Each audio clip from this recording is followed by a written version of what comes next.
আজ আমাদের ইবাদত করার জন্য আমাদের জীবনের মূল উদ্দেশ্য কি? মূল উদ্দেশ্য হলো আল্লাহর ইবাদত করা। এখন এই ইবাদত বলতে কি শুধু নামাজ, রোজা, হজ, যাকাত এরকম কয়েকটা বিষয়ের মধ্যে কি সীমাবদ্ধ রয়েছে? না, ইবাদত বলতে বোঝায় জীবনের শুরু থেকে নিয়ে শেষ পর্যন্ত ঘরে বাহিরে, দিনে রাত্রে, প্রকাশ্যে অপ্রকাশ্যে যা কিছু আপনি কর্ম একমাত্র আল্লাহকে রাজি খুশি করার জন্য। তাহলে এই ইবাদতের মধ্যে আমার আপনার অর্থাৎ আমি আপনি যা কিছু করব আল্লাহর হুকুম এবং রাসূল সাল্লাল্লাহু আলাইহি ওয়াসাল্লামের আদর্শকে মেনে করি, তাহলে আমার আপনার জীবন কি সুখীময় জীবন এবং দুনিয়া ও আখিরাত উভয় জাহান কল্যাণকর হবে। সুবহানাল্লাহ। অর্থাৎ তাহলে আমার আপনার জীবনকে মন চাহিদা দিকে চালানো যাবে না। মন চাহিদা বলতে কি বুঝি? আমার এখন শরীরটা ভালো লাগে না, এই জন্য আমি মসজিদে যাই না বা নামাজ পড়ি না, ইবাদত করি না। আর যখন আমার সময় ভালো যায়, অর্থাৎ শরীরও ভালো থাকে, তখন আমি ইবাদত করি, তওবা ইস্তিগফার করি, নামাজ আদায় করি। এটাকে বলে মন চাহি জিন্দেগি। অর্থাৎ আমার আপনার মন চাহি জিন্দেগি চালানো যাবে না।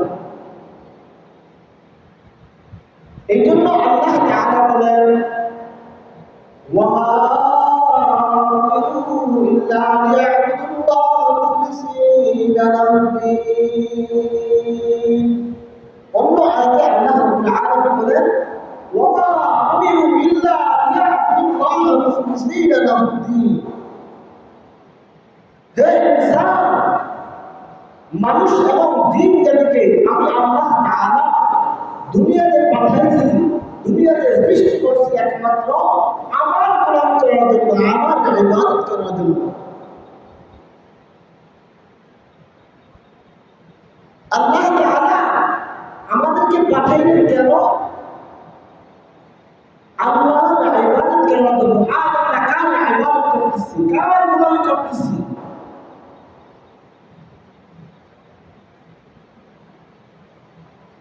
এই জন্য আমাদের প্রতিটা মানুষের চিন্তা করা উচিত, দিন তো চলে যাইতেছে, এই যে আজকে জুমার দিন, এই দিনটা আবার আপনার জীবনে আর কখনো আসবে না। আজকে আজকে তারিখটা চলে যাইতেছে 14 তারিখ আগস্টের, এই দিনটা অর্থাৎ এই তারিখ আর আমার আপনার জীবনে কখনো আসবে না। অর্থাৎ দিন এভাবে আমার আপনার থেকে বিদায় নিতেছে, সময় বিদায় নিতেছে, সময় তো চলে যাইতেছে। আল্লাহর কাছে কি হিসাব দেব? কিভাবে আল্লাহর কাছে হিসাব দিব? প্রতিটা মানুষকে হিসাব দিতে হবে আল্লাহর কাছে। আল্লাহ তাআলা বলবেন, এই বান্দা, দুনিয়াতে আমি তোমাকে সমস্ত কিছু দিয়েছি, তোমাকে আমি শারীরিক হাত করে দিলাম, তোমার হাত দিলাম, পা দিলাম, চক্ষু দিলাম, প্রতিটা অঙ্গ তোমাকে আমি ফিরে দিলাম। আমি আপনি আল্লাহ বলেন, এই বান্দা, তোমাকে পানি দিলাম ফিরি, তুমি শ্বাস নিতেছ, তাও আমি তোমাকে ফিরে দিলাম। যে বান্দা অসুস্থ, সে হাসপাতালের মধ্যে কাটাচ্ছে, আইসিইউর মধ্যে থাকতে হয়, একটু শ্বাস নিতে হাজার হাজার টাকা ধরতে হয়। আর আমি আপনি আল্লাহ তাআলার সাথে নাফরমানি করার পরেও আল্লাহ তাআলা আমাকে আপনাকে শ্বাস নেওয়ার সুযোগ দিয়েছেন। এই জন্য আমরা এখন শ্বাস নিতে পারছি। আল্লাহ রাব্বুল আলামিন এই যে আমাদেরকে সুস্থতা নিয়ামত দিয়েছেন, আলহামদুলিল্লাহ, এর শুকরিয়া আদায় করে কোনো ব্যক্তি শেষ করতে পারে না। কারণ হাসপাতালের মধ্যে দেখা যায় কি পরিমাণ রোগ অসুস্থ, কি পরিমাণ ব্যবসায়িত অবস্থা হয়ে যায়। তো আল্লাহ তাআলা আমাদেরকে তো কতটুকু পরিমাণ শক্তি এখনো আমাদের শরীরে দিয়েছে, এখনো আমরা হাঁটাচলা করতে পারতেছি, আল্লাহর ইবাদত করতে পারতেছি। এই জন্য আমাদের অন্তরে আল্লাহ ভয় থাকতে হবে, আর মন চাহি জিন্দেগি চালানো যাবে না। কারণ আল্লাহ তাআলা ইবাদতের জন্য আমাদেরকে দুনিয়াতে সৃষ্টি করলেন। সেই ইবাদত আমার আপনার ইচ্ছে মতো করলে কি হবে? আল্লাহ তাআলার কাছে কি গ্রহণযোগ্য হবে? কখনো গ্রহণযোগ্য হবে না। সেই ইবাদত আল্লাহর হুকুম, আল্লাহ তাআলা যেভাবে আমার আপনার উপর আদেশ দিয়েছেন ওইভাবে আমি আপনি পরিপূর্ণভাবে আদায় করতে হবে। তাহলে আমরা আল্লাহর প্রিয় বান্দা হতে পারব।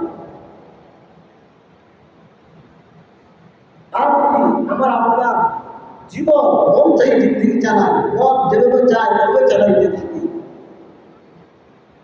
তাহলে পরকালের হিসাব দিতে আল্লাহর কাছে কঠিন হয়ে যাবে। কারণ আল্লাহ রাব্বুল আলামিন মুমিন বান্দা বান্দীদেরকে অনেক মায়া করে মহব্বত করে সৃষ্টি করলেন। আল্লাহ তাআলা বলেন, ইয়া আইয়ুহাল ইনসান মা রব্বুকা বিরাব্বিকাল কারীম। আমি আল্লাহ তাআলা ইনসানদেরকে অর্থাৎ আমার বান্দা বান্দীদেরকে অনেক মায়া করে মহব্বত করে দুনিয়াতে সৃষ্টি করছি। কেন করছি? তারা আমার ইবাদত করবে, আমার গোলামি করবে। কারণ তাকে আমি সমস্ত কিছু ফিরিয়ে দিয়েছি, সে আমার ইবাদত করবে না, তার কার ইবাদত করবে? আমি আপনি আল্লাহর সাথে এত নাফরমানি করার পরেও তো আল্লাহ তাআলা আমার আপনার রিজিক বন্ধ করে দেয় নাই।